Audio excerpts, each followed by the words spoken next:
Overal is wat te beleven. Nou, toch geweldig. Nou, een roege schatting is, maar de opdrukkers erbij komen ongeveer op zo'n 50 sleepbootjes.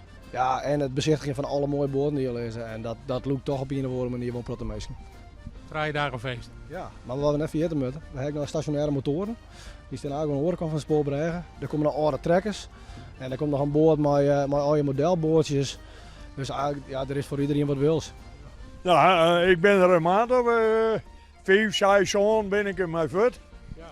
En we gaan alle evenementen worden al. Maar dit is al leuk door mij al die boord niet te lezen.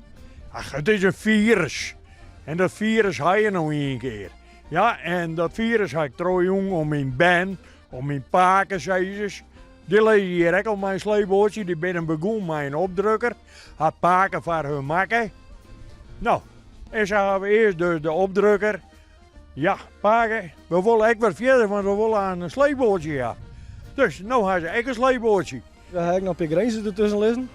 Die, ja, dat is misschien de achterste boord, de vlaggen van Grains. Ja, ze komen eigenlijk overal bij. Meesten die weten dat het evenement er is.